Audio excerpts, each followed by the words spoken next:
Hello everyone, today is 15th of May, now it's 20 past 11 in the morning Moscow time. I'm Levan Gudadze and this is my first update for the day in which I'll share all the main news that are making headlines in Russian media outlets and Russian language pages on different internet platforms. And there are quite a few very significant developments and the news that I like to share with you for this moment. And I will start with the breaking news for this morning, which is that according to some reports, Russian armed forces established control over the city of Volchansk in the Kharkov region, on the northern part of Kharkov region. Of course, Volchansk was one of the main directions of Russian local-scale offensive operation to create a buffer zone on the border. And this is, of course, significant, very significant development and success on part of Russian forces. I guess nobody expected that Volchansk will become under full Russian control this fast. But as we can see here, according to Lenta Rus report, political expert here in Russia, Sergei Markov, write in his Telegram channel that according to information that he received from a line of combat contact, Russian armed forces establish control over the city, over the Volchansk, and Ukrainian units, Kiev regime forces, ran away, including Kraken formation, which is special forces of the main intelligence directorate of the Ministry of Defense of Kiev regime, which is led by Kirill Budanov. Mass murderer and terrorist, of course. He's on the wanted list in Russia. And well, this is big, by the way. This is big.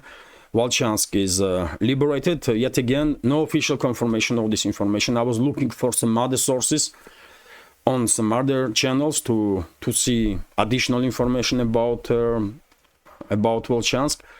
At this point, that's only what I find. The statement of Markov, Sergei Markov, a political expert here in Russia, and I guess he has, he claims at least that he received information from a line of contact. So information, I guess, is correct. Maybe some Ukrainian information still are in some areas of the city. Maybe there are some small pockets of resistance, but at least operational control over the city must be established in any case. And also, by the way, on the northern western side of the Russian local scale counteroffensive on the borderline, Lipsy was main direction, and according to reports that we are receiving, Russian forces are conducting battles in surrounding areas and also on in vicinity of the Lipsy also. So most likely in upcoming days, Lipsy will also become under full Russian control. And also reports are coming in about intensification of the operations of Russian DRGs, recon and sabotage units that are operating in Sumy and Chernigov region. Russian artillery is shelling these areas quite intensively, Kiev regime forces in these regions. Aviation is conducting strikes, missile forces are conducting strikes, and therefore we may see this information, this development, as a preparation of another Russian, these local scale offensive operations to create a buffer zone in Chernigov and Sumy regions also. It may happen, may not, but at least we have some indicators that certain preparations are underway. So yes, this is a breaking news. Of course, Volchansk is under full Russian control. I definitely did not expect that Russian forces will establish control over the city this fast in just a day or two, but well, it is what it is, man. Great news for Russian side, of course, and everybody who supports Russia. Also, by the way, we have a confirmation from Defense Ministry that Bugrovatki settlement also on the northern part of Kharkov region become under full Russian control. Vzгляд newspaper is reporting that during the night time, Russian air defense system shut down about 10 ATACMS tactical missiles that was delivered to Kiev regime by US, and these missiles were shot down over the Crimea. Also, Russian air defense systems shut down in Crimea French air bombs, Hammer, French guided air bombs on the name of Hammer. Also, US made harm missiles, a number of drones. So there was a massive attempt to strike Crimea, and at this point, that's the information that we have, that Russian air defense systems neutralize all the aerial threats. No reports about casualties in Crimea for this moment. Once again, of course, if any update, I will share information on my Telegram channel and in next updates. And also, Kiev regime was conducting these long-range strikes with the drones in direction of other Russian regions also. For example, one of the Ukrainian drones were shot down over the Tatarstan region. Vzгляд newspaper is reporting that, well, according to MP, Russian MP Viktor Vodolatsky, military leadership of Ukrainian grouping of forces in Kupiansk flee territory and run away. And in Kupiansk right now it's only small units, small detachments left to secure basically withdrawal of this high-ranking military officials and the units that went flee basically Kupiansk with them. Very strange information. Russian forces were not conducting offensives directly towards Kupiansk. Maybe these Ukrainian units were withdrawn to be deployed in Kharkov, in the northern part of Kharkov region. That's possibility. But in any case, information is quite interesting that leadership and number of units have been withdrawn or run away from Kupiansk. And only small number of military personnel of Kiev regime is left in the city right now. Vzгляд newspaper is reporting that under desperation, Kiev regime is throwing more and more reserves into Kharkov direction, including units that are operating with the Leopard tanks. Also, Swedish SV-90 infantry fighting vehicles have been noticed in the Kharkov direction, and by the way, as a result of deployment of these Leopards, for example, we already have videos of destruction of the Leopard tanks. For example, on this you can see destruction of Leopard 2, yet another Leopard 2 tank. So more these NATO weapons will be deployed to the zero line. Of course, more of them will be destroyed, not surprisingly at all. Also, by the way, TASS news agency is reporting that Russian Navy finally adopted intercontinental ballistic missiles Bulava, sea-based intercontinental ballistic missiles Bulava. This is a new generation of the ICBMs, which has of course multiple warheads and also a few dozen of decoys. And according to reports that I see, warheads of Bulava can navigate in space. They are not flying on ballistic trajectory. They are changing directions during the flight. So it is almost impossible or extremely difficult to be intercepted.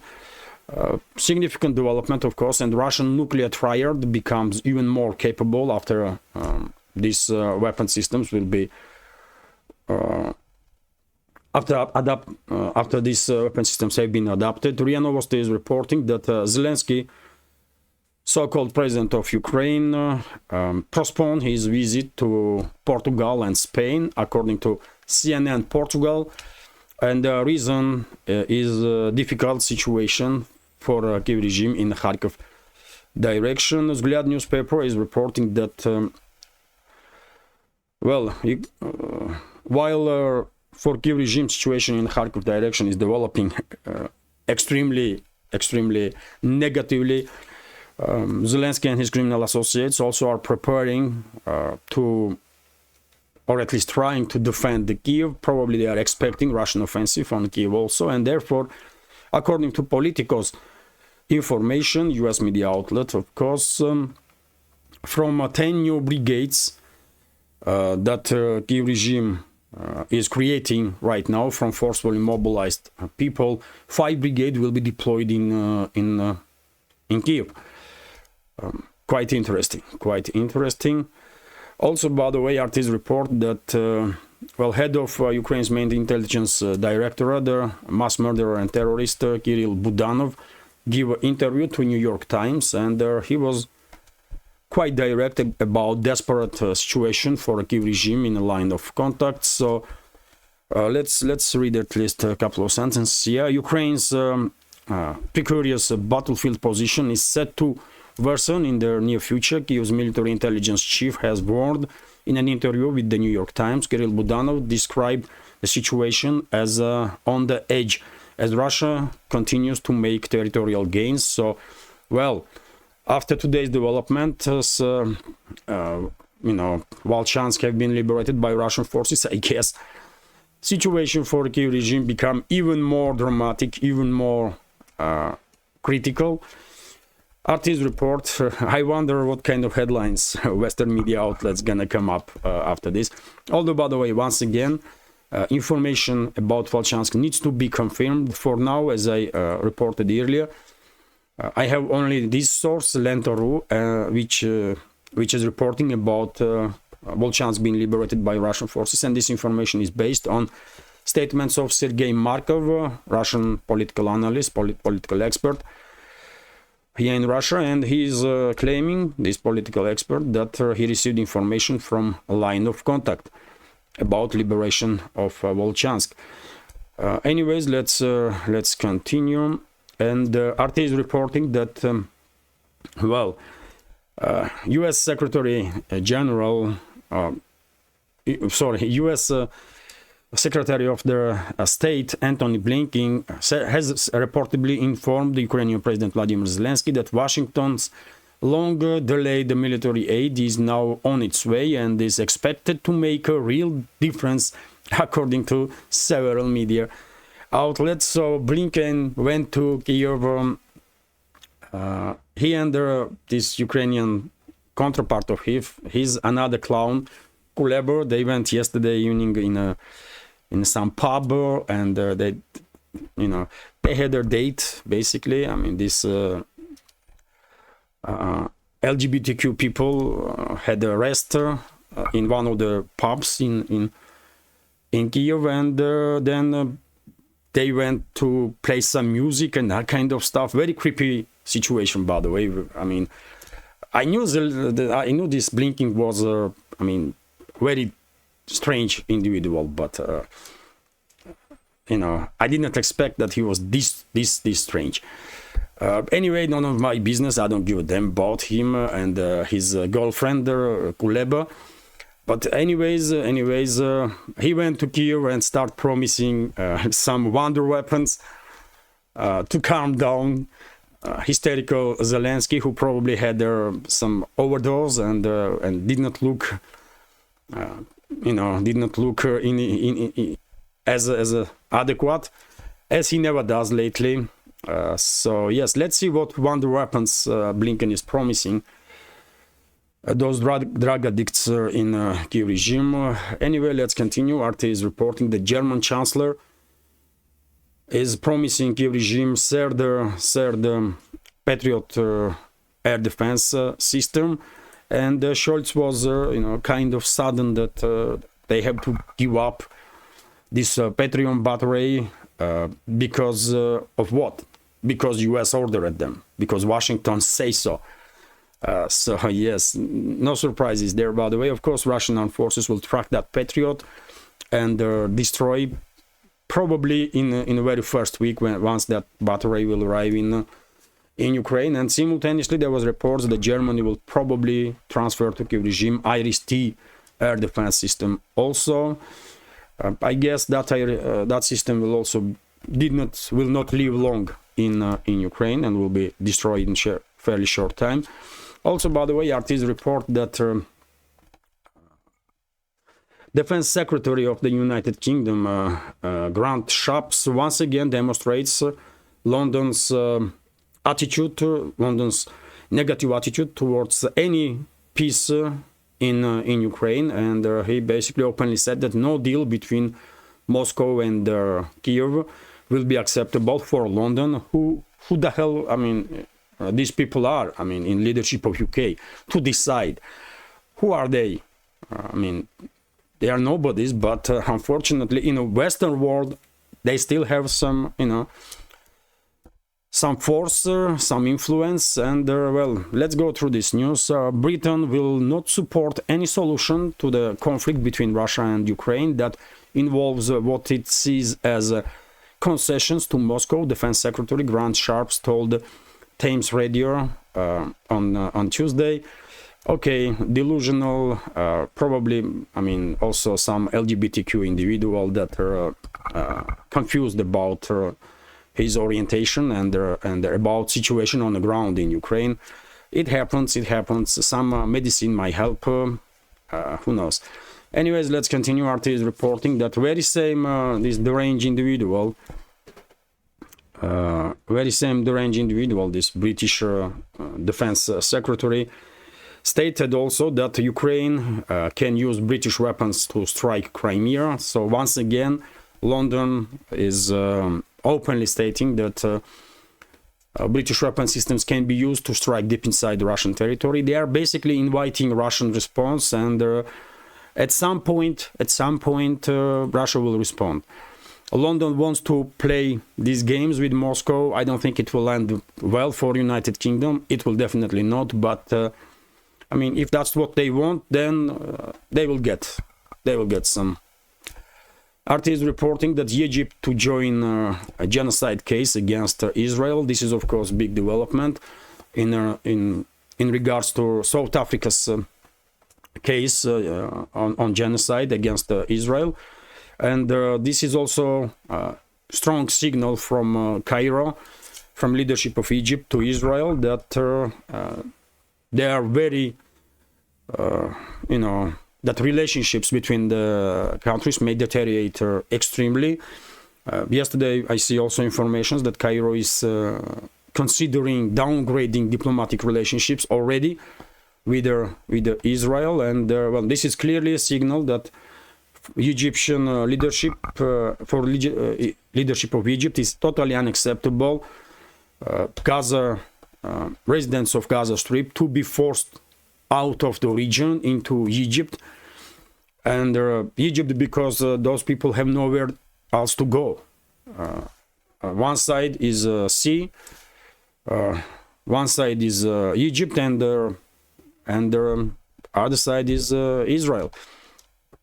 And this statement clearly can be also seen as an indicator that probably leadership of Egypt, intelligence of Egypt, has some concrete evidences, information, factual information, or they are expecting that Israel will try now to force residents of Gaza Strip out of the region. Basically, what I was saying from very beginning of this conflict, that Israeli government, Netanyahu's government, will most likely try to implement some sort of Karabakh scenario into Gaza Strip. That's I'm afraid that's exactly what is happening and what is going to happen. And Egypt is not happy about it. I remind you, dear friends, that not just Egypt but also Jordan earlier stated that if it will be red line for them if Netanyahu's government will force residents of Gaza Strip out of the region.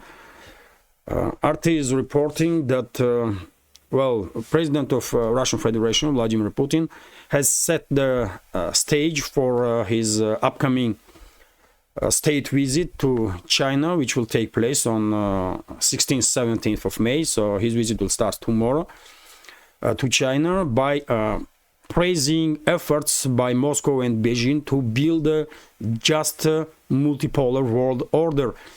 In contrast, Putin accused Western leaders of trying to retain global dominance by disregarding the sovereign interests of the other countries. In an interview with the Xinhua news agency, Chinese news agency, published on Tuesday, Putin said he and Chinese President Xi Jinping had achieved the strongest Russia-China relations in history by relying on the principles of equality and the trust, as well as mutual respect for each sovereign nation's interests. He contrasted that approach with the Western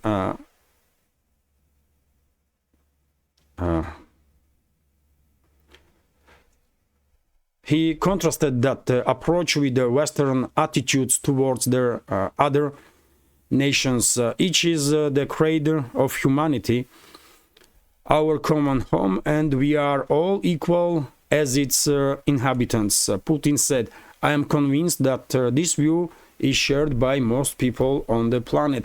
He added, however, that US-led Western elites refuse to respect civilizational and cultural diversity and rejects countries' old traditional values and have usurped the right to tell other nations whom they may or must not make friends and cooperate with. They seek to ensure their well-being at the expense of the other states, just like in their old days, and resort to neocolonial methods to that end. Putin said the Russian president is scheduled to begin his two-day visit to China on Thursday, on 16th of May, just as Xi Jinping chose Russia for his first foreign trip after being re-elected last year. The Russian leader is heading to Beijing after winning his fifth term as a president. So yes, big deal, by the way, big deal. I mean, hardly anybody can disagree with the statements of Putin. I mean, quite basic, although for Western ruling elites, this is not the basic, not the simple stuff. This is probably as difficult as quantum physics. Western ruling elites just unable to respect anybody, man. They just don't know what respect is. They are unable to treat other countries, interests of the other countries with respect. They just, don't know how to do this. And Putin is absolutely correct that Western elites want to prosper at the expense of the others, 100%. And when it comes to visit itself, yesterday I spoke about it on second update on Patreon. And I will repeat that, well, me personally, I expect some very serious achievements during this visit, serious statements. And first of all, I would like to see statements about concrete steps that were made by China, Russia, other BRICS member states towards creation of alternative financial and banking system in this world, which is extremely necessary for this world. Because, at this point, I don't think anybody doubts that Western ruling class weaponized Western financial and banking system, Western currencies, including so-called world reserve currencies like dollar, euro, and therefore it is, absolutely necessary this alternative financial and banking system to be created. It will be good for not just the rest of the world outside of Western collective West, but it will be good for businesses in the collective West also, because this alternative financial and banking system will allow Western entrepreneurs, Western businesses to work with the rest of the world without fear that Washington will hammer their businesses and their accounts and their lives, Washington or London or Brussels. So first of all, I expect some information about steps towards creating this financial and banking system, and then I guess some significant agreements will be reached in terms of bilateral relationships. It always happens. These huge delegations always are moving with leaders whenever these state visits are taking place, and I guess some very significant agreements between the businesses also will be reached. So it's a big deal. It's undoubtedly a big deal. And of course, I will report about this state visit of Russian president. And well, next, also important information, by the way, that the Georgian parliament yesterday adopted finally in a third reading law about foreign agents. There was disturbances in Tbilisi all day long yesterday. At some point, police was forced to get involved and conduct some arrests of some extremely deranged individuals that was trying to break into parliament. Although police was acting quite, actions of police was restrained. They did not act as a U.S. police is acting, or French police for that matter, when they are just smashing everybody left and right. So a situation, I just before I start recording this update, I spoke with my relatives in Georgia. I asked about situation in Tbilisi around Rustaveli Street, which is right up front of the parliament. Parliament building is basically on Rustaveli prospect, and at this point, situation is calm. Let's hope it will stay that way. It will stay that way, and there will be no another attempt to destabilize situation in Georgia. Although I'm afraid Washington will not stop, and there will continue attempts to destabilize Georgia and to eventually conduct regime change and then sacrifice this former Soviet republic by using it as a kind of second front against Russia. There is a high risk of that. And well, story when it comes to this bill about foreign agents, story itself has not yet ended, because President of Georgia, Salome Zurabishvili, who is, I believe, asset of the CIA, in my personal opinion, already stated that she will veto this bill. I reported about it in previous updates, that she was threatening government and ruling party that she will veto this bill. Most likely that's exactly what she will do now, and after that, a ruling party once again will veto, once again will vote for this bill, and they have enough numbers in the parliament to overcome president's veto. So story has not yet ended, but once again, let's hope situation will not deteriorate in extreme terms in Georgia. And the official representative of Russian Foreign Ministry, Maria Zakharova, commented on the situation in Georgia, and to be more precise, on statements of U.S. officials about Georgia. Well, U.S. officials, by the way, for example, press secretary of the White House, Karine Jean-Pierre, threatened basically Georgia with the sanctions and threatened with the deteriorating relationships between U.S. and Georgia if Parliament will adopt this law. So Maria Zakharova criticized the U.S. leadership for threatening Georgia and for intervening in internal affairs of Georgia, which is, I mean, too obvious. It's just too obvious that, unfortunately, not just Washington, but also London, also Brussels, other capitals in Europe are actively intervening in Georgia's internal affairs and are trying to destabilize Georgia and basically pushing narrative of regime change in the country, so that they will be able then to sacrifice Georgian society and Georgia statehood for their geopolitical agenda. And well, Russian Foreign Ministry reacted on it, and Maria Zakharova, official representative of the Foreign Ministry, was quite critical of West in general and Washington's treatment of Georgia in particular.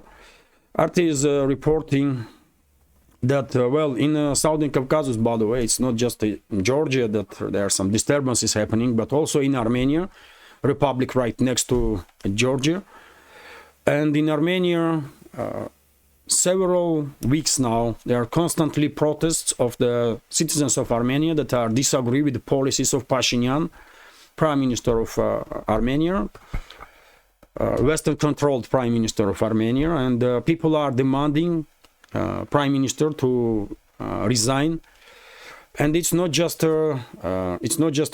public or ordinary citizens of Armenia, but also religious figures get involved, and religious leaders are calling for Pashinyan to resign. And well, it's a big deal when church is getting involved. That's always serious, and Armenia, by the way, is was the first country who adopted Christianity.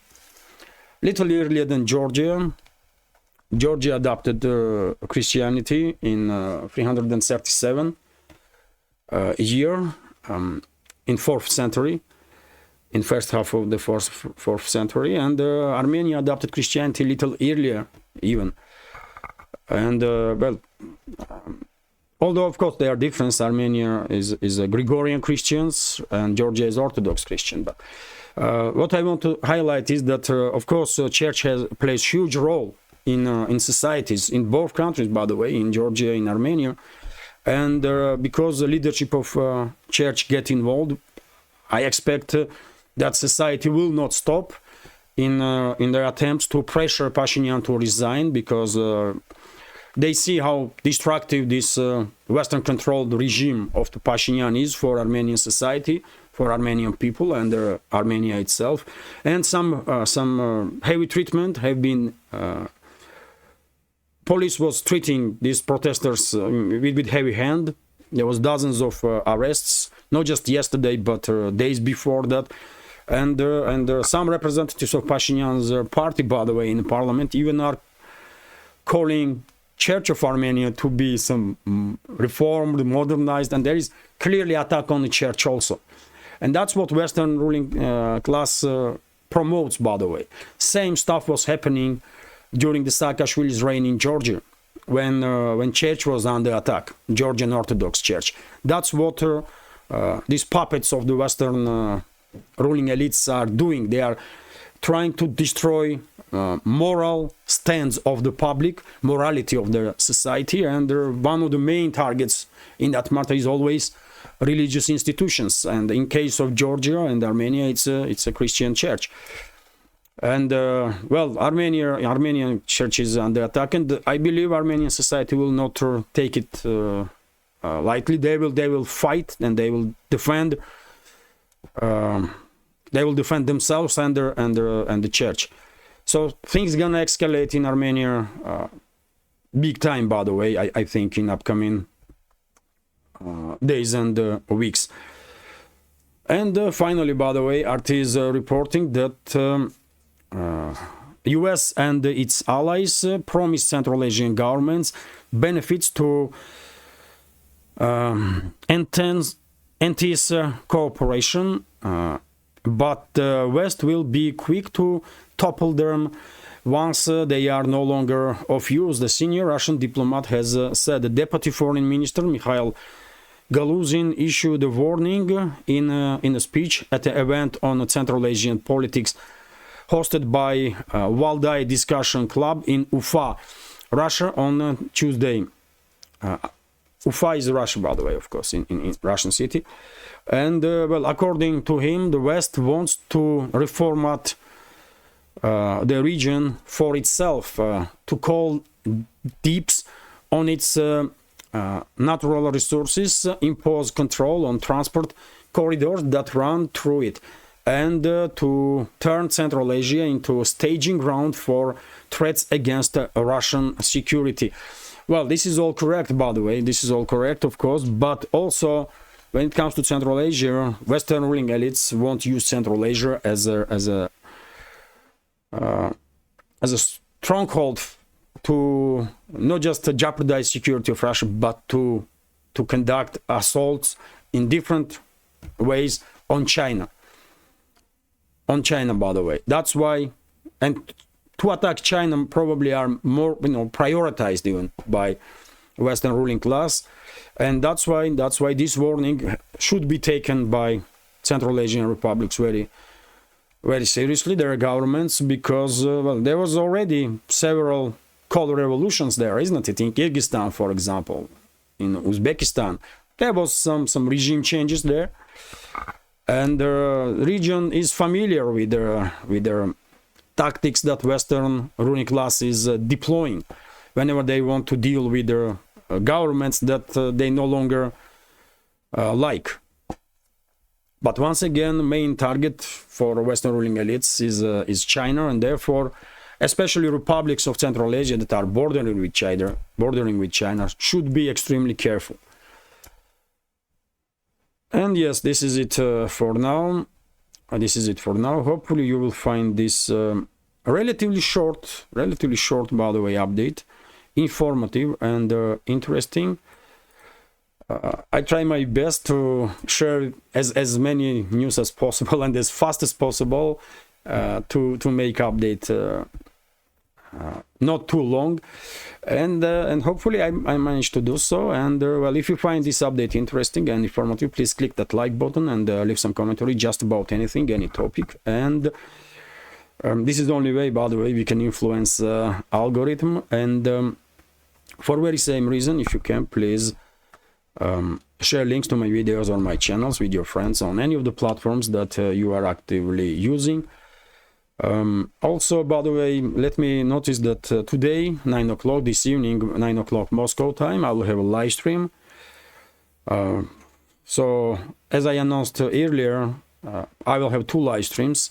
Wednesday live stream and Sunday, traditional Sunday live streams. And if you have any question, by the way, or if you want to discuss any topic during that live stream, you can send your question or commentary through Patreon, if you are a member of our Patreon community, through PayPal or Boosty, and I will definitely start this Q&A part of the live stream with your questions. And then I will, of course, get engaged with the chat, and whenever I see some questions, I will try to answer. Although, by the way, I'm always missing some questions, and some members of our community are, getting mad on me why you did not answer to my question. And it's not intentional, by the way. I have to monitor programs here. I have to make sure that internet is, speed is okay and everything is working okay, and simultaneously I have to monitor chat and share news, and if I have questions received through PayPal, Boosty or Patreon, I will just, it's easy for me because I will make screenshot and I will have screenshots here, so I would not miss those questions. But anyways, I hope to see you on live stream today, 9 o'clock this evening. And